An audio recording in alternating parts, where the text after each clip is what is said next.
अब कर दिया।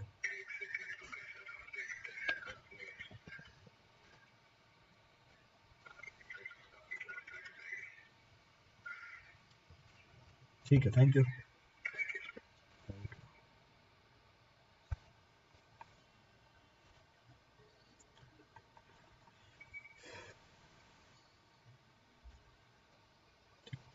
Good evening everyone.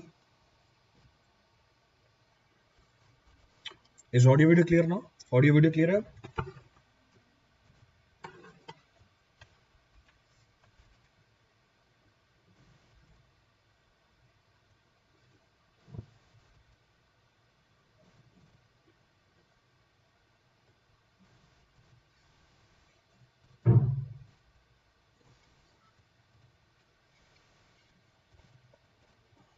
आ रहा है अब? चलो क्लियर है। चलो स्टार्ट करते हैं। तो in the yesterday's class we are done with the capillarity. कल की क्लास में हमने कैपिलरिटी कंप्लीट कर लिया था। So today will be starting with a new topic that is stresses in the soil. So next of the point of discussion is stresses in soil.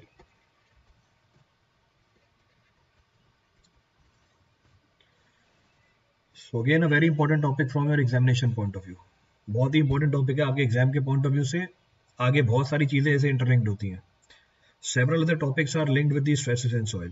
तो शुरू की जो थ्योरी बताऊंगा उसको ध्यान से समझना।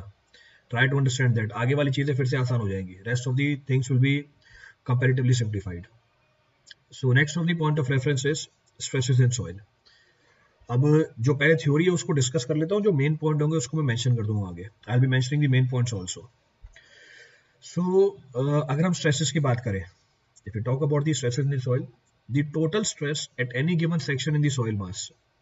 किसी भी given section of soil mass में अगर मुझे टोटल स्ट्रेस निकालना है, it is due to the self weight of the soil. ये सॉइल के खुद के वेट की वजह से होता है। जब मैं सॉइल बोल रहा हूँ इसका मतलब सॉइल का सॉलिड भी है और पानी भी है। तो किसी भी गिवन सेक्शन पे सॉइल मास के अंदर अगर मुझे स्ट्रेस कैलकुलेट करना है, वो सॉइल के खुद के वेट की वजह से होता है। जब मैं बोलूँ सॉइल का खुद का वेट, इसका मतलब क्या क्या है सॉइल के अंदर? सॉइल के अंदर सॉलिड भी है, पानी भी है, एयर भी है। हम एयर के वेट को नेग्लेक्ट करके चलते हैं तो हम बोलेंगे total stress at any given section will be equal to the weight of the soil which is equal to weight of solid plus water and applied surcharge. जो सरचार्ज हमने सॉइल के ऊपर अप्लाई कर रखा है। तो किसी भी गिवन सेक्शन पे जो टोटल स्ट्रेस आएगा वो किन चीजों की वजह से निकल के आएगा एट एनी गिवन सेक्शन। तो पहले अगर मैं बात करूं टोटल स्ट्रेस की, if I talk about total stress, तो किसी भी गिवन सेक्शन पे टोटल स्ट्रेस किसकी वजह से होगा? Total stress will be due to what? So it is due to, तो मैं मेन पॉइंट लिख रहा हूँ, पूरी कहानी नहीं लिख रहा मैं। तो it is due to self weight of the soil. So it is due to self weight of the soil. When I say self weight of the soil, इसका मतलब क्या हुआ? Solid plus water plus air. वो एक अलग बात है, air का वेट हम क्या कर देते हैं? नेग्लेक्ट कर देते हैं। And it is due to self weight of the soil and applied surcharge. Applied overburden pressure और सरचार्ज, कुछ भी बोल सकते हो, और सरचार्ज। तो किसी भी गिवन सेक्शन पे अगर आपको टोटल स्ट्रेस निकालना है, आप एक तो सॉइल का वेट निकाल लो उस सेक्शन पे, और उसके ऊपर जो सरचार्ज अप्लाई करिए या जो ओवरबर्डन प्रेशर है उसको आप कैलकुलेट कर सकते हो। That can be referred. Clear है चीज? रिपीट करना है इसमें से कुछ भी? अभी जो टोटल स्ट्रेस है हमारी, it further consist of two different components. ये जो टोटल स्ट्रेस है इसको हमने आगे समझने के लिए दो अलग अलग कंपोनेंट में ब्रेक कर रखा है। So total stress is further being considered in two different components. तो टोटल स्ट्रेस को हम ब्रेक कर देते हैं दो अलग अलग कंपोनेंट में। पहला है effective stress. The first of the component is termed as effective stress. अब अफेक्टिव स्ट्रेस बोल दो या अफेक्टिव स्ट्रेस बोल दो, it will be termed as effective stress, और it will be termed as intergranular intergranular pressure बोल दो। सो intergranular pressure बोल दो या इंटरग्रेनुलर स्ट्रेस बोल दो, एक ही चीज है। सो इंटरग्रेनुलर स्ट्रेस, तो अफेक्टिव स्ट्रेस जिसको मैं सिग्मा डैश बोल देता हूँ, या इंटरग्रेनुलर प्रेशर या स्ट्रेस बोल सकते हैं इसे, plus plus pore water pressure, plus pore water pressure. इस पोर वाटर प्रेशर को न्यूट्रल प्रेशर भी बोला जाता है। It is also termed as neutral pressure या न्यूट्रल प्रेशर। तो या न्यूट्रल प्रेशर, इसको डिनोट करते हैं सिंपल यू से। तो हम बोलते हैं total stress is equal to effective stress plus pore water pressure. अब ये कैसे आया एक्सप्रेशन में मत जाना, ये एक्सप्रेशन डायरेक्टली नहीं आया है, इसके पीछे लॉजिक है और वो लॉजिक बताना चाहता हूं मैं आपको क्या है। तो जो टोटल स्ट्रेस होती है किसी भी गिवन सेक्शन पे सॉइल मास के अंदर, ये दो अलग अलग कंपोनेंट से मिलकर बनती है। एक होता है अफेक्टिव स्ट्रेस या जिसको हम बोलते हैं इंटर ग्रैनुलर प्रेशर या स्ट्रेस, और दूसरा होता है पोर वाटर प्रेशर। एक एक करके दोनों को उठाते हैं। पहला उठाया अफेक्टिव स्ट्रेस। अभी अफेक्टिव स्ट्रेस क्या होता है?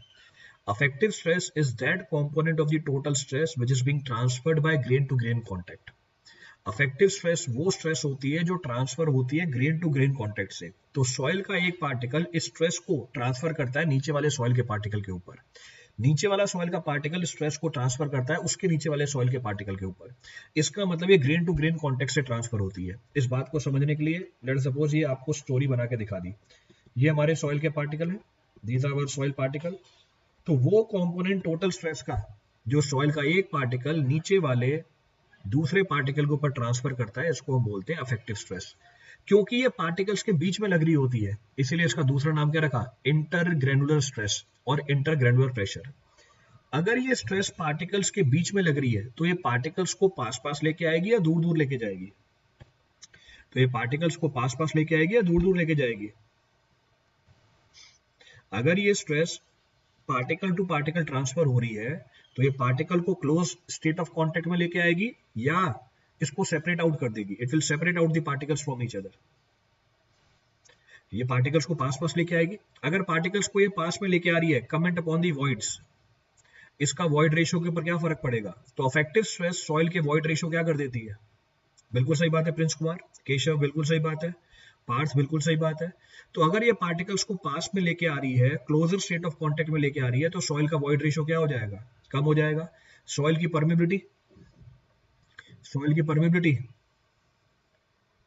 What about permeability of the soil? कम हो जाएगी। सॉइल की कंप्रेसिबिलिटी कम हो जाएगी। Comment upon strength, comment upon strength, stability, bearing capacity, comment upon strength, stability, bearing capacity, comment upon strength, stability, bearing capacity, ये सब बढ़ जाएंगी। All these properties will increase. तो स्ट्रेंथ बढ़ जाएगी, स्टेबिलिटी बढ़ जाएगी, बेयरिंग कैपेसिटी क्या कर जाएगी? बढ़ जाएगी। तो कहने का मतलब है ये वो कंपोनेंट है टोटल स्ट्रेस का जो पार्टिकल्स को पास में लेके आता है, ट्रांसफर होता है ग्रेन टू ग्रेन कांटेक्ट से। इसीलिए ये हमारे सॉइल की मोस्टली सारी इंजीनियरिंग प्रॉपर्टीज को गवर्न करता है। तो effective stress governs most of the engineering properties of the soil. तो ये पहला कंपोनेंट होता है किसका? टोटल स्ट्रेस का। दूसरा कंपोनेंट है pore water pressure. Second of the component of the total stress is pore water pressure. अभी पोर वाटर प्रेशर क्या है? पोर का मतलब होता है वॉइड। तो वॉइड के अंदर जो पानी प्रेजेंट है, ये जो अपने वेट की वजह से प्रेशर लगा रहा है, इसको हम बोल देते हैं पोर वाटर प्रेशर। अब क्योंकि ये प्रेशर सॉलिड के चारों तरफ लग रहा होता है, तो इसको भी समझ लेते हैं पोर वाटर प्रेशर को। तो क्योंकि ये प्रेशर सॉलिड के चारों तरफ लग रहा होता है, क्योंकि ये प्रेशर सॉलिड के चारों तरफ लग रहा होता है, ये पार्टिकल्स को पास में नहीं लेके आता। It does not brings the particle into closer state of contact. तो जो पोर वाटर प्रेशर होती है, जो पोर वाटर प्रेशर होती है, वो पार्टिकल्स के चारों तरफ लगती है। तो ये पार्टिकल्स को क्लोज स्टेट ऑफ कांटेक्ट में नहीं लेके आती, इसीलिए इसको हम बोल देते हैं neutral pressure. Hence it is termed as neutral pressure। तो सॉइल की इंजीनियरिंग प्रॉपर्टीज के अंदर पोर वाटर प्रेशर या न्यूट्रल प्रेशर का कोई कंट्रीब्यूशन नहीं होता। So all the engineering properties of the soil are dependent upon affective stress। तो total stress is made up of two different components, affective stress and pore water pressure। अब मैंने ये relationship कैसे लिख दी, ये तो मैंने आपको डायरेक्टली बता दिया। अब इस रिलेशनशिप को समझने की कोशिश करते हैं। We'll try to understand this relationship. आप खुद बता दोगे इस चीज को कि रिलेशनशिप कहां से निकल के आई। इस बात को समझने के लिए पहले मैंने एक सॉइल का सैंपल निकाला बाहर। To make you explain this point, let suppose ये हमारा सॉइल का सैंपल है। To make you explain this point, let suppose ये हमारे सॉइल की सैंपल है। This is our soil sample. तो ऊपर हमारी सॉइल मॉइस्ट है, नीचे हमारी सॉइल सैचुरेटेड है। तो नीचे हमारी सॉइल सैचुरेटेड है। लेट इज सपोज ये है डेप्थ h1 जहां तक ये मॉइस्ट है, और नीचे वाली डेप्थ है हमारी h2। तो नीचे वाली डेप्थ है हमारी h2। मैंने कोई सा भी एक सेक्शन कंसीडर किया सॉइल मास के अंदर। I have considered any section in between the soil मास जो कितनी हाइट पे है, जो किसी स्मॉल h हाइट पे प्रेजेंट है। तो मैंने एक सेक्शन कंसीडर किया xx किसी भी स्मॉल h हाइट पे सॉइल मास के अंदर। तो ये मैंने सॉइल मास आपको बना के दिखाई है। अब मैं इस सेक्शन को मैग्नीफाई करके दिखा रहा हूँ आपको। I am magnifying this section. तो वही सेक्शन है, सेम वही सेक्शन है, इसको बाहर निकाला। तो पार्टिकल्स प्रेजेंट है इस सेक्शन पे, तो particles are present across this section, so particles are present across this section. साथ में और कौन प्रेजेंट है, साथ में पानी भी है, तो पार्टिकल भी कांटेक्ट में है और साथ में पानी भी प्रेजेंट है। तो ये हमारा सेक्शन है x x, this is our section x x. पानी अपना वेट लगा रहा है, तो पानी अपना वेट लगा रहा है किस डायरेक्शन में, डाउनवर्ड डायरेक्शन में। तो पानी अपना वेट लगा रहा है कहां पर, डाउनवर्ड डायरेक्शन के अंदर, तो पानी वेट लगा रहा है डाउनवर्ड डायरेक्शन में। पार्टिकल्स क्या कर रहे हैं, particle grain to grain contact से, particle grain to grain contact से स्ट्रेस या लोड को ट्रांसफर कर रहे हैं। तो particle grain to grain contact से लोड या स्ट्रेस को ट्रांसफर कर रहे हैं, तो मैंने वो भी आपको दिखा दिया यहाँ पे। So particle grain to grain contact से लोड या स्ट्रेस को ट्रांसफर कर रहे हैं, तो वो मैंने आपको रेफरेंस दिखा दी यहाँ पे, that reference is also being shown to you. कितनी रिएक्शन ट्रांसफर कर रहे हैं, R1, R2, R3 और ये लास्ट में Rn, this is Rn। Clear चीज। Now from the principle of static equilibrium, from the principle of static equilibrium, अगर मैं प्रिंसिपल निकालूं स्टैटिक इक्विलिब्रियम का, तो net forces in Y direction क्या होने चाहिए, जीरो होने चाहिए। So I can say from static equilibrium condition, from static equilibrium condition, अगर मैं स्टैटिक इक्विलिब्रियम की कंडीशन उठाऊं, तो from static equilibrium condition net forces in Y direction must be equal to zero. तो नेट फोर्स वाई डायरेक्शन में zero हो जाए, Y direction लेना, ध्यान रखना इस चीज का। तो मैं डाउनवर्ड डायरेक्शन में जो फोर्स है उसे पॉजिटिव मान लेता हूँ और अपर डायरेक्शन में जो फोर्स है उसे नेगेटिव मान लेता हूँ। आई एम कंसीडरिंग की force in the upper direction is negative. Clear चीज। तो ये मैंने ऊपर आपको एफबीडी बना के दिखा दी है, I have shown the FBD here. अगर आपको एफबीडी को और सिंपलीफाइड वे में देखना है तो ये लो एफबीडी को सिंपलीफाइड वे में दिखा दिया। तो ये तो हमारा नेट रिएक्टिव फोर्स है P, तो नेट रिएक्टिव फोर्स है P। नीचे पानी का क्या लग रहा है, वेट लग रहा है, और पार्टिकल्स के बीच में जो ग्रेन टू ग्रेन ट्रांसफर हुई है स्ट्रेस की, उसका नॉर्मल कंपोनेंट। तो पार्टिकल्स के बीच में जो ग्रेन टू ग्रेन कांटेक्ट हुई है उससे जो स्ट्रेस ट्रांसफर हुआ है उसका नॉर्मल कंपोनेंट लिया मैंने। तो आप देख सकते हो जो पार्टिकल के ग्रेन टू ग्रेन कांटेक्ट से स्ट्रेस ट्रांसफर हुई है या लोड ट्रांसफर हुआ है वो नॉर्मल डायरेक्शन में नहीं हुआ है, वो एक इंक्लिनेशन पे हुआ है। तो उसके दोनों कंपोनेंट है, हॉरिजॉन्टल डायरेक्शन का भी कंपोनेंट है, वर्टिकल डायरेक्शन का भी कंपोनेंट है। मैंने सिर्फ कौन सा कंपोनेंट लिया हुआ है, नॉर्मल डायरेक्शन का, और मैंने सारे नॉर्मल डायरेक्शन के कंपोनेंट को जोड़ दिया, तो मैंने समेशन n लिख दिया। So from static equilibrium condition हम बोल सकते हैं net forces acting in Y direction must be equal to zero. तो अपर डायरेक्शन में कितना फोर्स लगा P, डाउनवर्ड डायरेक्शन में कितना फोर्स लगा, पानी का वेट, और क्या लगा, summation of normal forces between the particle. इनका समेशन क्या निकल के आना चाहिए, जीरो निकल के आना चाहिए। इनका समेशन मैंने जीरो कर दिया। तो मैंने बोला total load is equal to weight of water plus summation of normal load, तो समेशन ऑफ नॉर्मल लोड। अगर मैं दोनों साइड को एरिया से डिवाइड कर दूं, there will be no mathematical change in our calculation. तो मैंने दोनों साइड को क्या किया, एरिया से डिवाइड कर दिया, एरिया ऑफ द सॉइल मास। तो मैंने दोनों साइड को डिवाइड कर दिया एरिया ऑफ सॉइल मास से। So there is no change in mathematical calculation. तो एरिया ऑफ सॉइल मास कहां पर, तो ये जो एरिया है सॉइल मास का, ये area, so this is the area of soil mass. अब मैं आपको एरिया भी बना के दिखा देता हूं। तो क्रॉस सेक्शन एक्स एक्सिस पे अगर मैं एरिया देखूं सॉइल मास का, ये टोटल एरिया है सॉइल मास का। अब मैंने आपको प्लान बना के दिखाया, this is the plan of section x x. तो जब मैं एरिया देखूंगा वो एरिया ए होगा सॉइल मास का। अब ये सॉइल मास के एरिया में क्या क्या इंक्लूडेड है, सॉइल मास के एरिया में कॉन्टेक्ट एरिया इंक्लूडेड है, किसका, पार्टिकल का। सो area of the solid at contact, तो जो मैंने डॉट बना के दिखाए हैं ये एरिया सॉलिड का है कॉन्टेक्ट पे, और जो मैंने आपको ग्रीन कलर से शेड करके दिखाया है वो पानी का एरिया है। तो जो टोटल एरिया है क्रॉस सेक्शन का, वो टोटल एरिया में किस किस की कंट्रीब्यूशन है, this is area of the solid at contact plus area of water. अब मुझे कोई बताएगा सॉलिड आपस में कांटेक्ट में कहां पर आएगा, सॉलिड आपस में कांटेक्ट में कहां पर आएगा, मुझे कोई इसकी जानकारी देगा कि सॉलिड आपस में कांटेक्ट में कहां पर आएगा, where solid will come in contact with each other. तो सॉलिड आपस में कांटेक्ट में कहां पर आएंगे, एक पॉइंट पे आएंगे, हाँ सरफेस के एक पॉइंट पे आएंगे। तो सॉलिड आपस में कांटेक्ट में सरफेस के एक पॉइंट पे आएंगे। जो टोटल एरिया है सॉइल का, it is area of the solid at contact point plus area of the water. Since area of water is much much much much greater than area of the solid at contact, क्योंकि वो point contact होगा, हम बोल सकते हैं total area किसके बराबर है, हम बोल सकते हैं टोटल एरिया किसके बराबर है, अप्रोक्सीमेटली पानी के एरिया के बराबर है। So we can say total area is approximately equals to area of water. Clear है चीज? रिपीट करना है इसमें से कुछ भी? So I can say total area is equal to approximately area of water. तो मुझे ये बताओ total load P divided by total area of the soil will give you what? Total stress. So total area P divided by total area of the soil will give you total stress. Clear यहाँ तक की कहानी? Next point of reference. Summation of the normal forces between the particle divided by the total area of the soil. इसको मैं क्या बोल सकता हूँ? इसको मैं बोल सकता हूँ effective stress. तो summation of the total contact forces between the particle. तो summation of the total contact forces between the particle divided by the summation of the total contact forces between the particle divided by the area of soil will be termed as effective stress. क्योंकि ये stress कैसे transfer हुआ? Grain to grain contact से transfer हुआ. क्या बच गया बस? Wait of water divide by area of the soil. तो एरिया ऑफ वाटर अप्रोक्सीमेटली बराबर है एरिया ऑफ सॉइल के. तो मैं बोल सकता हूँ weight of water divide by area of water. मैंने एरिया ऑफ सॉइल को रिप्लेस कर दिया एरिया ऑफ वाटर से. Weight of water divide by area of water is pore water pressure. तो हम बोल सकते हैं total stress is equal to effective stress plus pore water pressure. तो पीछे वाली रिलेशनशिप कैसे लिखी? पीछे वाली रिलेशनशिप मैंने यहां से यानी स्टैटिक इक्विलिब्रियम की कंडीशन अप्लाई करके लिखी. तो किसी भी गिवन सेक्शन पे total stress is equal to effective stress plus pore water pressure. आप कोई सा भी सेक्शन कंसीडर करोगे वहां पे हम टोटल स्ट्रेस क्या बोल सकते हैं? Effective stress plus pore water pressure के बराबर बोल सकते हैं. अभी तक की रेफरेंस में कोई सा भी पॉइंट रिपीट करना हो. Any point to be referred up till now for anyone.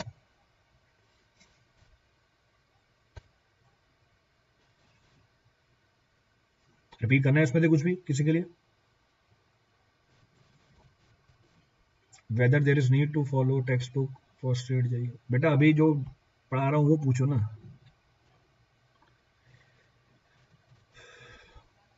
Clear अभी तक की कहानी? चलिए अब आगे बढ़ते हैं. अब जो बोल रहा हूं वो ध्यान से सुनना. Now refer this point very carefully. हमने जो भी इफेक्टिव स्ट्रेस निकाला है इस नाम की कोई चीज एग्जिस्ट ही नहीं करती. Whatever effective stress we have discussed here does not exist practically. कहने का मतलब है ये जो effective stress है ये बस theoretical concept है, practical concept नहीं है. क्यों? इस बात को आप समझ सकते हो. कैसे समझ सकते हैं? एक्चुअल में तो जो हमारी effective stress होगी, तो effective stress क्या लिखा? एक्चुअल में जो हमारी effective stress होगी वो तो क्या होगी? Summation of the normal component of the reaction between the particles divided by area of the solid at contact point. तो जो हमारी लोड ट्रांसफर हो रही थी ग्रेन टू ग्रेन कॉन्टेक्ट से उसका जो एरिया था वो तो पॉइंट एरिया था. पर मैंने पीछे अफेक्टिव स्ट्रेस कैलकुलेट करने के लिए जो अफेक्टिव फोर्सेस थे उसको तो टोटल एरिया से डिवाइड कर दिया. कहने का मतलब ये है कि एक्चुअल की जो अफेक्टिव स्ट्रेस है वो तो हमने कैलकुलेट ही नहीं करी. हमने अफेक्टिव स्ट्रेस को क्या बोल दिया? Summation of the normal forces divide by the total area of the soil. तो summation of the normal forces is not being transferred by the total area of the soil. It is being transferred only by area of the solid at the contact. अब यहां से एक चीज तो और समझ में आई क्या? Since area of the solid at contact is much less than the total area of the soil, आप बोल सकते हो कि जो actual affective stresses होते हैं वो बहुत ज्यादा होते हैं. किससे? आपके assumed affective stress से. तो हमने जो affective stress लिखा यहाँ पे वैसी कोई चीज एग्जिस्ट ही नहीं करती प्रैक्टिकली. अब सवाल ये कि वैसी कोई चीज एग्जिस्ट नहीं करती प्रैक्टिकली, फिर उसको डील क्यों कर रहे हैं? उसको हम समझते क्यों है? उसको इसलिए समझते हैं कि एक्चुअल इफेक्टिव स्ट्रेस निकालना प्रैक्टिकली पॉसिबल ही नहीं होता. So I can not calculate the actual effective stress at any given section practically. अब इसको क्यों नहीं कैलकुलेट कर सकता हूं? Reason being area of solid at the contact can not be found. तो इसको हम कैलकुलेट कर नहीं सकते. So area of solid at contact can not be calculated. इसको कैलकुलेट करना प्रैक्टिकली पॉसिबल ही नहीं होता. So it can not be calculated. Hence actual effective stress can not be calculated. Actual effective stress को हम कैलकुलेट ही नहीं कर सकते. इसीलिए हमने क्या किया? हमारी एनालिसिस को आगे बढ़ाने के लिए हमने टोटल कॉन्टैक्ट फोर्सेस को टोटल एरिया पे डिवाइड कर दिया. पर आपको ये ध्यान रखना है कि जो इफेक्टिव स्ट्रेस हम यूज करते हैं हमारी एनालिसिस में वैसी कोई चीज एग्जिस्ट ही नहीं करती. अगर वैसी कोई चीज एग्जिस्ट नहीं करती इसका मतलब आप हमारे माने हुए इफेक्टिव स्ट्रेस को कभी मेजर नहीं कर पाओगे. तो टोटल स्ट्रेस मेजर किया जा सकता है फील्ड में, पोर वाटर प्रेशर भी मेजर किया जा सकता है फील्ड में, पर अफेक्टिव स्ट्रेस मेजर नहीं की जा सकती फील्ड में जो हमने मानी है। इसीलिए अफेक्टिव स्ट्रेस कैसे निकाली जाती है? अफेक्टिव स्ट्रेस निकाली जाती है इस रिलेशनशिप से ही। तो आप अफेक्टिव स्ट्रेस को टोटल स्ट्रेस में से पोर वाटर प्रेशर घटा के निकाल सकते हो, पर अफेक्टिव स्ट्रेस को कभी मेजर नहीं कर सकते, क्योंकि अफेक्टिव स्ट्रेस जो हमने माना वैसी कोई चीज होती नहीं है। तो दो अलग अलग बातें बताई हैं आपको। There are two different aspects which is being discussed here. तो हम जो अफेक्टिव स्ट्रेस लेते हैं वैसी कोई चीज एग्जिस्ट नहीं करती, तो आप उसे मेजर नहीं कर सकते। जो एक्चुअल अफेक्टिव स्ट्रेस होते हैं उसे हम कैलकुलेट नहीं कर सकते, क्योंकि area of solid eight contact known नहीं है। तो फिर हमने जो अफेक्टिव स्ट्रेस कंसीडर करी उससे हमारा फायदा क्या हुआ? हमने अपनी सारी इंजीनियरिंग प्रॉपर्टी को इसी अफेक्टिव स्ट्रेस से रिलेट कर रखा है। I have related all the engineering properties of the soil with the effective stress considered by us. तो हमारा काम तो हो गया। तो भले ही ये एक्चुअल अफेक्टिव स्ट्रेस नहीं है, पर मेरी सारी प्रॉपर्टीज इससे लिंक्ड है। All the properties are linked with this property of the soil. अब कोई सा भी पॉइंट रिपीट करना हो इस पूरी कहानी में से, any of the point to be referred from this for anyone. तो अब तक जो भी बात बताइए उसमें से कुछ भी रिपीट करना हो।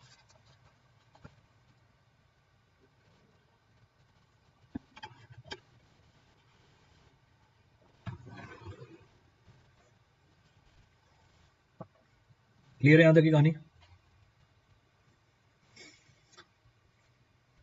बढ़े आगे। चलिए, तो फिर ये जो मैंने एग्जांपल बना के दिखाया था आपको यहाँ पे, ये जो एग्जांपल मैंने बना के दिखाया था आपको यहाँ पे, अब आप बता सकते हो इस सॉइल के सैंपल के अंदर जो हमारा सेक्शन एक्स एक्स है वहां पे टोटल स्ट्रेस क्या होगा? इस सॉइल के सैंपल के अंदर जो सेक्शन एक्स एक्स है यहाँ पे टोटल स्ट्रेस क्या होगी? What will be total stress at this point? जो हमारा सेक्शन एक्स एक्स है वहां पे टोटल स्ट्रेस क्या होगी? इस सॉइल के सैंपल के अंदर सेक्शन एक्स एक्स पे टोटल स्ट्रेस क्या होगी? What will be the total stress eight section x x? This will be total stress किसकी वजह से होती है? टोटल स्ट्रेस होती है किसकी वजह से? सॉइल के वेट की वजह से, सरचार्ज की वजह से। सॉइल के वेट की वजह से और सरचार्ज की वजह से। क्लियर है चीज? तो सॉइल का वेट कितना है? सॉइल का वेट है gamma bulk into H1। So gamma bulk into H1 plus gamma saturated into H। So gamma saturated into H। Surcharge तो कोई है ही नहीं, देयर इज नो सरचार्ज। तो ये हमारा सेल्फ वेट आ गया सॉइल का। नेक्स्ट, पोर वाटर प्रेशर क्या होता है?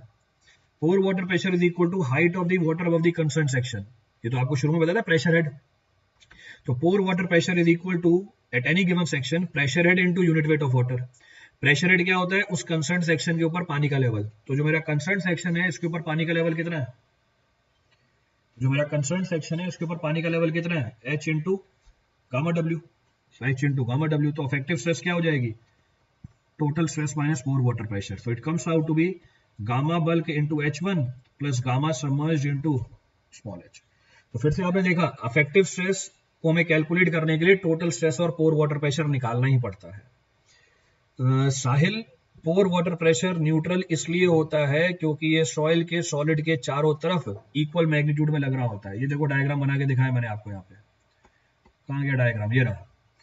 तो क्योंकि पोर वाटर प्रेशर सॉइल के सॉलिड के चारों तरफ इक्वल मैग्नीट्यूड में लग रहा होता है, इसका कोई रोल नहीं होता पार्टिकल्स को कांटेक्ट में लाने का, इसीलिए इसको हम न्यूट्रल प्रेशर बोल देते हैं। Hence it is termed as neutral pressure.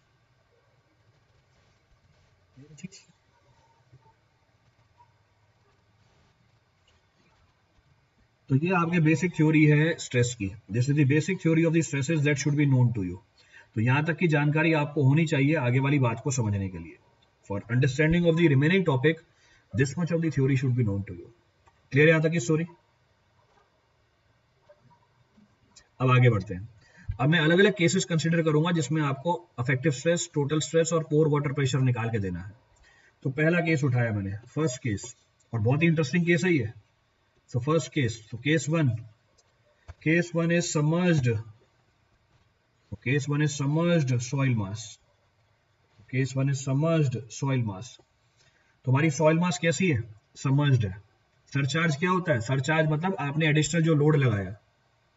तो इंदिरा मिश्रा, सरचार्ज का मतलब होता है जो हमने एडिशनल लोड लगा दिया सॉइल के ऊपर। जैसे एग्जांपल, आपने सॉइल के ऊपर स्ट्रक्चर बना दिया, आपने सॉइल के ऊपर बिल्डिंग बना दी, आपने सॉइल के ऊपर एम्बैंकमेंट बना दी, सॉइल के ऊपर आइस आ गई, सॉइल के ऊपर पानी आ गया, तो जो एडिशनल प्रेशर लगा सॉइल के वेट के अलावा उसको सरचार्ज बोल देते हैं। That is technically termed as surcharge. तो मैंने पहला केस लिया सबमर्ज्ड सॉइल मास का। सबमर्ज्ड सॉइल मास मतलब वाटर टेबल ग्राउंड लेवल के क्या है, ऊपर है। तो लेट सपोज ये हमारा सबमर्ज्ड सॉइल मास का सैंपल है, this is our submerged soil mass sample. तो water table is above the ground level, तो ये हमारी ग्राउंड लेवल है, this is our ground level, और ये हमारा वाटर टेबल लेवल है, this is our water level. So ये है लेट सपोज H2, ये है let suppose H, so this is H, this is H1। तो इसको मैं बोल देता हूँ H1, इसको मैं बोल देता हूँ H। 3 पॉइंट कंसिडर किए A B C। तो हमारी सबमर्ज्ड सॉइल मास है, this is our submerged soil mass. अब मेरे को इसका प्रेशर डिस्ट्रीब्यूशन डायग्राम बनाना है। I have to draw the pressure distribution diagram. इसके लिए मैंने रेफरेंस लाइन भी ले ली, for that I have taken the reference line also. तो उसके लिए रेफरेंस लाइन भी ली है मैंने। क्या क्या बनाना है हमें बनाना है total stress distribution diagram, over water pressure distribution diagram, affective stress distribution diagram. अब मुझे कैलकुलेशन करके दोगे आप, you will give me the calculation at different points. अलग अलग पॉइंट है ABC, अलग अलग पॉइंटों पे आपको, एक बार इसको मैं डिस्प्लेस कर देता हूँ, हाँ ये तो चली गई। तो अलग अलग पॉइंट पे आप मुझे सारे स्ट्रेस कैलकुलेट करके दोगे। कौन से, what are the points under consideration. तो पॉइंट्स कौन कौन से हमारे पास, तो पहले तो मैंने पॉइंट्स लिखे। तो हमारे पास पॉइंट्स हैं A है, B है, C है। निकालना क्या है हमारे को, टोटल स्ट्रेस निकालना है, पोर वाटर प्रेशर निकालना है, अफेक्टिव स्ट्रेस निकालना है। चलो अब कैलकुलेशन करते हैं। पॉइंट A पे टोटल स्ट्रेस की वैल्यू कितनी है, at point A what is the total stress. Point A पे टोटल स्ट्रेस कितना होगा, at point A what is the total stress. किसके बराबर होता है, सॉइल के वेट के बराबर होता है और सरचार्ज के बराबर होता है। तो सॉइल के वेट के बराबर और सरचार्ज के बराबर। अब मुझे किससे पूछा था, इंदिरा मिश्रा, बताओ पॉइंट A के ऊपर कितना सरचार्ज है। इंदिरा मिश्रा, पॉइंट A के ऊपर कितना सरचार्ज है। बिल्कुल सही बात है, आपने 0 बता ही दिया, तो एब्सोल्युटली करेक्ट 0। तो टोटल स्ट्रेस कितनी हो गई पॉइंट A पे, 0। ना सॉइल है इसके ऊपर ना सरचार्ज है, तो दोनों को जोड़ा, 0 + 0 0, एब्सोल्युटली करेक्ट। चलो पॉइंट B पे आ गए। पॉइंट B पे टोटल स्ट्रेस कितनी है, पॉइंट B पे टोटल स्ट्रेस कितनी है, किसके बराबर होगी, सॉइल का वेट, सॉइल का वेट और सरचार्ज। पॉइंट B के ऊपर कितना सॉइल का वेट है, पॉइंट B के ऊपर कितना सॉइल का वेट है, पॉइंट B के ऊपर सॉइल का वेट कितना है, पॉइंट B के ऊपर सॉइल का वेट कितना है, पॉइंट B के ऊपर सॉइल का वेट कितना है। देखो सब बोले जा रहे हैं कुछ भी। अरे सॉइल का वेट कितना है पॉइंट B के ऊपर, 0 है। बिल्कुल सही बात है इंदिरा मिश्रा, देखो वो बता रही है अब डाउट पूछने के बाद भी सही। तो सॉइल का वेट 0 है। बताओ सरचार्ज कितना है B के ऊपर, इंदिरा मिश्रा आप ही बताओगे, पॉइंट B के ऊपर सरचार्ज कितना है। तो पॉइंट B पे जो सॉइल का सैंपल है इसके ऊपर सरचार्ज कितना है, पॉइंट B के ऊपर सरचार्ज कितना है, equal to the weight of the water. तो अब पॉइंट B के ऊपर जो सॉइल का सैंपल है उसके ऊपर प्रेशर कौन लगा रहा है, पानी लगा रहा है। तो surcharge will be how much, surcharge will be equal to gamma W into H1। तो ये हमारा सरचार्ज है। बिल्कुल सही बात है, क्लियर है यहाँ तक की कहानी। तो हमने पॉइंट B पे क्या निकाल लिया, टोटल स्ट्रेस निकाल लिया। अब पॉइंट C पे आ गए, बॉटम पे। तो पॉइंट C पे आ गए बॉटम पे, तो पॉइंट C पे आ गए बॉटम पे, तो पॉइंट C पे आ गए। पॉइंट C पे टोटल स्ट्रेस निकालनी है। टोटल स्ट्रेस इसकी वजह से होती है, सॉइल का वेट प्लस एडिशनल सरचार्ज। तो सॉइल C के ऊपर सॉइल पॉइंट C के ऊपर सॉइल का वेट कितना है, पॉइंट C के ऊपर सॉइल का वेट कितना है, सॉइल का वेट होगा गामा सैचुरेटेड इंटू H, ये है सॉइल का वेट। और सरचार्ज कितना है, सरचार्ज है gamma W into H1। This is the surcharge, this is the surcharge above point C। Clear है बात सबके लिए, is this statement clear for all. क्या ये बात क्लियर सबके लिए। गामा H प्लस H है। राहुल प्रजापत गलत बताया आपने, राहुल प्रजापत गलत लिखी है स्टेटमेंट आपने। क्लियर है टोटल स्ट्रेस। अब बात करते हैं पोर वाटर प्रेशर की। Now will talk about pore water pressure. किसके बराबर होता है, pore water pressure is equal to height of the water above the concern point. Clear चीज। गामा सबमर्ज क्यों आएगा? टोटल वेट निकालना है ना आपको, तो गामा सबमर्ज कहां से निकल के आ गई? मेरे को तो टोटल वेट निकालना है। टोटल वेट किसकी वजह से है? सॉइल के सॉलिड की वजह से और पानी की वजह से। बी के नीचे पानी है क्या बेटा? अच्छा ये कौन है? ये बी के नीचे पानी है। कुशाल दवे, क्या क्या सवाल पूछा है आपने, गजब। मतलब कुशाल ने ये सवाल पूछा है कि बी के नीचे पानी है क्या, मतलब बी के ऊपर तो पानी है, सॉइल सबमर्ज्ड है, पर क्या बी के नीचे पानी है क्या? बहुत बढ़िया। यार एक बार सोचना क्या सवाल पूछा है आपने। सिंपली थिंक ऑफ कि किस तरह का सवाल पूछा है आपने इस बार, कि सर क्या बी के नीचे भी पानी है क्या? अरे बी के नीचे जब मैं आपको ये दिखा रहा हूं कि सॉइल सबमर्ज्ड है, if I am saying soil is submerged, इसका मतलब क्या है? इसका मतलब सॉइल के सारे वॉइड्स पानी से भरे हुए हैं, तभी तो इसके ऊपर पानी जमा होगा। All the voids of the soil are filled with water, सारे वॉइड्स पानी से भरे हुए हैं, तभी तो पानी ऊपर आएगा इसके। लो बना दिया, सॉइल का सैंपल बना के दिखा दिया आपको। I have shown the sample of the soil. चलो आगे बढ़ते हैं, विल कंटिन्यू फॉरवर्ड। आगे बढ़ते हैं। पोर वाटर प्रेशर किसके बराबर होता है? Height of the water above the concern point into unit weight, ये पानी के वेट के बराबर होता है। At point A what is pore water pressure? Point A पे पोर वाटर प्रेशर कितना है? At point A what is pore water pressure? Zero, क्योंकि पॉइंट ए के ऊपर पानी का लेवल जीरो, तो पोर वाटर प्रेशर जीरो। बिल्कुल सही बात है, एब्सोल्युटली करेक्ट, सबने सही बताया। पॉइंट बी पे पोर वाटर प्रेशर कितना है? पॉइंट बी पे पोर वाटर प्रेशर कितनी है? At point B what is pore water pressure? सही है सबका?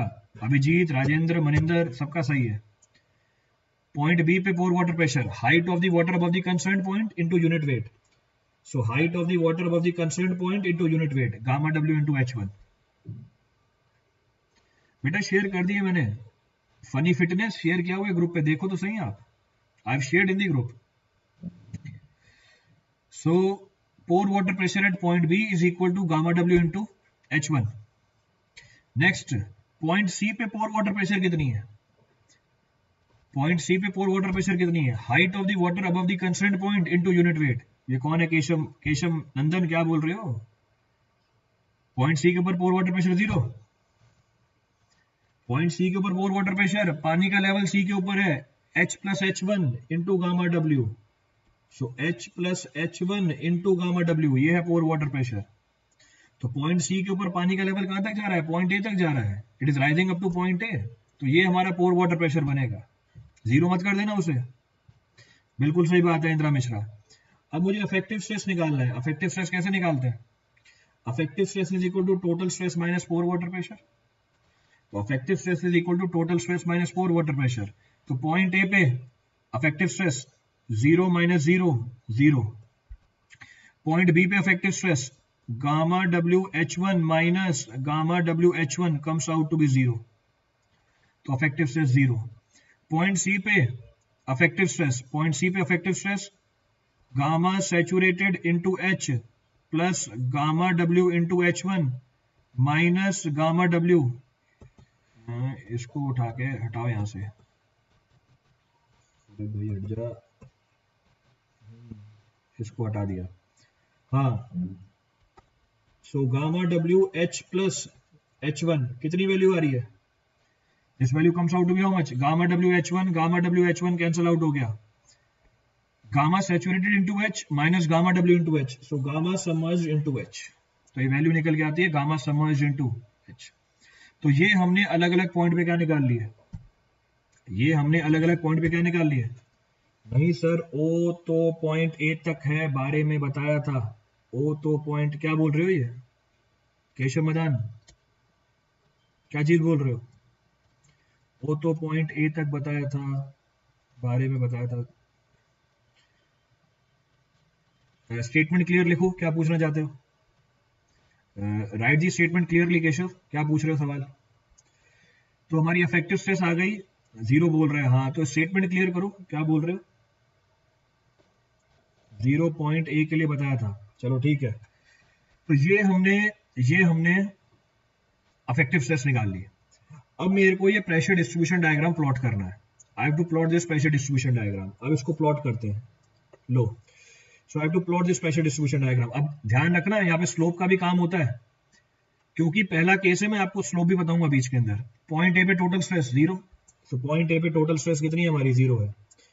फिर हम आगे बढ़े, पॉइंट बी पे कितनी हो गई, पॉइंट बी पे हो गई gamma W into H1, point B पे हो गई gamma W into H1। So gamma W into H1, so at point B it is equal to gamma W into H1। तो ये हमारा प्रेशर है gamma W into H1। So gamma W into H1, so this is the pressure at point B, total stress निकल के आ गया। So gamma W into H1, so gamma W into H1। जरा मुझे ये बताना, ये जो मैंने लाइन बनाई है इसकी स्लोप कितनी है, ये जो मैंने एंगल मार्क किया है ऊपर, ये इसकी स्लोप है, ये स्लोप कितनी होगी इसकी, जो मैंने ये प्रेशर डिस्ट्रीब्यूशन डायग्राम को रिप्रेजेंट करने के लिए कर्व बनाई है, इसकी स्लोप कितनी है, what will be the slope. जो मैंने प्रेशर डिस्ट्रीब्यूशन डायग्राम शो करने के लिए यहाँ पे कर्व बनाई है, इसकी स्लोप कितनी है, slope will be how much, gamma W 90 से कम। बेटा वैल्यू पूछ रहा हूं मैं, इसकी स्लोप है गामा डब्ल्यू, तो slope is equal to gamma W. कैसे निकालते tan theta, perpendicular by base. So gamma W H1 divide by H1 is equal to gamma W. Clear है चीज। चलो अब ये बताओ बेस पे प्रेशर कितना है, at point C what is the total stress, at point C total stress gamma W H1, ये बना हुआ है गामा डब्ल्यू H1। आगे क्या है, गामा सैचुरेटेड इनटू H, तो आगे है गामा सैचुरेटेड इनटू H, तो ये है गामा सैचुरेटेड इनटू H। तो ये वैल्यू कितनी है हमारी, ये वैल्यू है gamma saturated into H, so this is the value. जरा मुझे बताना ये स्लोप कितनी है, what is this value of the slope. अब जो मैंने एंगल मार्क कर रखा है उसकी स्लोप कितनी है, अब जो मैंने एंगल मार्क कर रखा है उसकी स्लोप है गामा सैचुरेटेड। गामा सैचुरेटेड ज्यादा होता है, गामा डब्ल्यू ज्यादा होता है, gamma saturated is more, gamma W is more, whose value is more, gamma saturated ज्यादा होती है, गामा डब्ल्यू ज्यादा होती है। Gamma saturated is almost twice of gamma W, तो ये थीटा आपको ज्यादा मिलेगा ऊपर वाले थीटा से। तो ये जो वैल्यू है थीटा की, ये ज्यादा मिलेगी आपको ऊपर वाले थीटा से। तो आपको डायग्राम में दिख भी रहा है, in diagram it can be clearly seen that gamma saturated is more than gamma W. तो स्लोप का भी कंसेप्ट है यहाँ पे, तो ध्यान रखना स्लोप के कंसेप्ट को, take proper care of this concept of this slope. Clear है बात, आगे बढ़े। बिल्कुल सही बात है मनिंदर, रवि कुमार, अभिजीत, सबने सही बताया। अब मेरे को प्रेशर डिस्ट्रीब्यूशन डायग्राम प्लॉट करना है पोर वाटर प्रेशर। तो पोर वाटर प्रेशर टॉप पे कितना है, सो पोर वाटर प्रेशर टॉप पे है 0, तो पोर वाटर प्रेशर टॉप पर है 0, at point B it is how much, pore water pressure top पर है 0, at point B it is how much, point B है gamma W H1, gamma W H1 base पे कितना है, gamma W H1 plus gamma W H। जरा बताना इस बार slope कितनी है, जरा बताना इस बार स्लोप कितनी है, जरा बताना इस बार स्लोप कितनी है,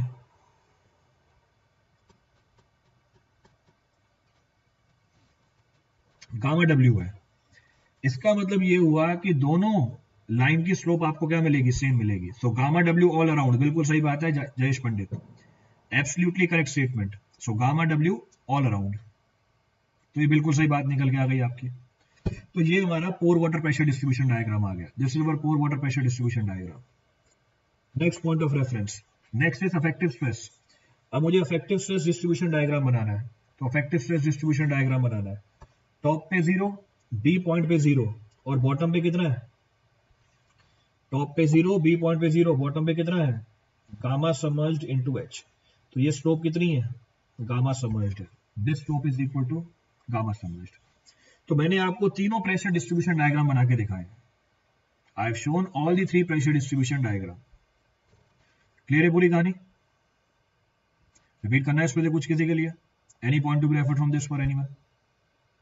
ए से बी पे 0, बिल्कुल सही बात है राजेंद्र मीना, और बी से लेके सी पे वो बढ़ेगा लीनियरली, वैल्यू हो जाएगी gamma submerged into H।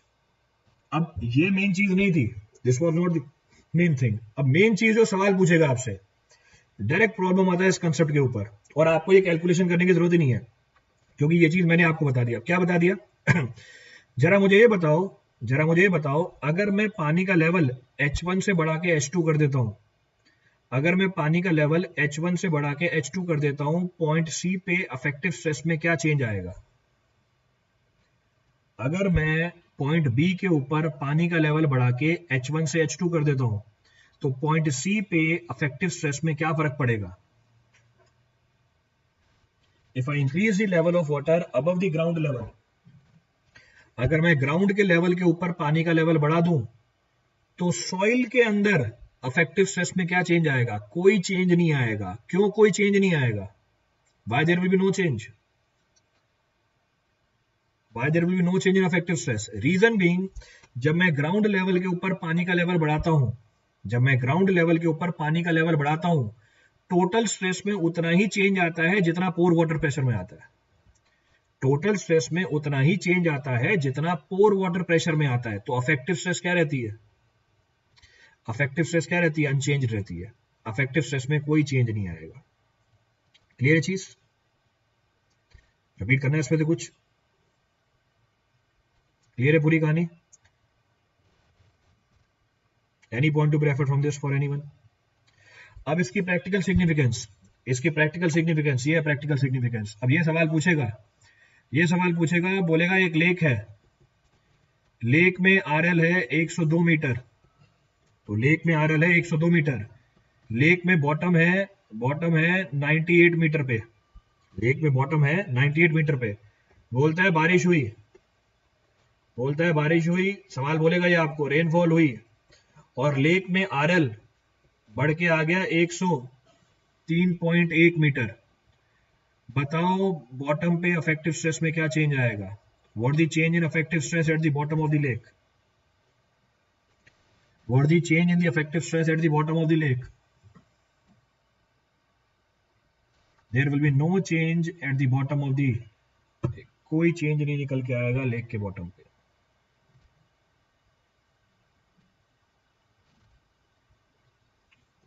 Same रहेगा। तो डेल्टा अफेक्टिव स्ट्रेस कितनी निकल के आएगी? So delta affective stress will B 0। तो ये आपका सवाल बन जाएगा, this will be problem that will be asked.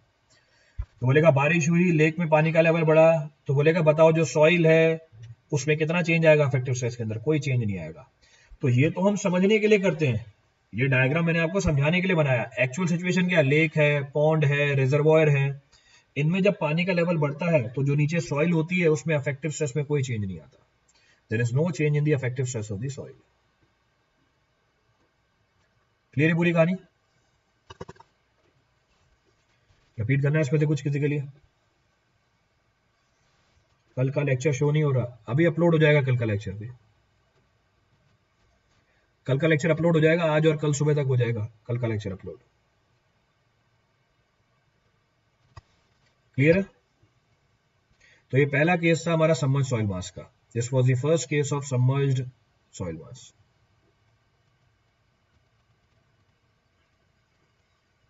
Clear है पूरी कहानी?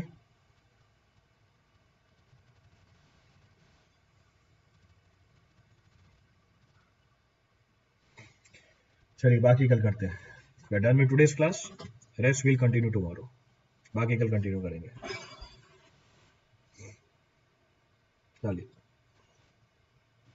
Thank you. But Aamir, last वाला कंसेप्ट फिर से, लास्ट वाला कंसेप्ट ये था सचिन कुमार कि अगर आप ग्राउंड लेवल के ऊपर पानी के लेवल को बढ़ाते हो तो टोटल स्ट्रेस में उतना ही चेंज आता है जितना पोर वाटर प्रेशर में आता है, इसीलिए अफेक्टिव स्ट्रेस अनचेंज रहती है।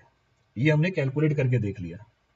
तो जब आप ग्राउंड लेवल के ऊपर पानी के लेवल को बढ़ाओगे, टोटल स्ट्रेस में उतना ही इंक्रीमेंट होता है जितना पोर वाटर प्रेशर में इंक्रीमेंट होता है, इसीलिए अफेक्टिव स्ट्रेस में कोई चेंज नहीं आता। ये हमारा लास्ट कंसेप्ट था। This was our last concept. कल वाला लेक्चर आज रात तक या कल सुबह तक अपलोड हो जाएगा। तो कल वाला लेक्चर आज रात तक या कल सुबह तक अपलोड हो जाएगा, परेशान मत हो। क्लियर है? टेंशन मत लो उस चीज की, डोंट वरी अबाउट दैट।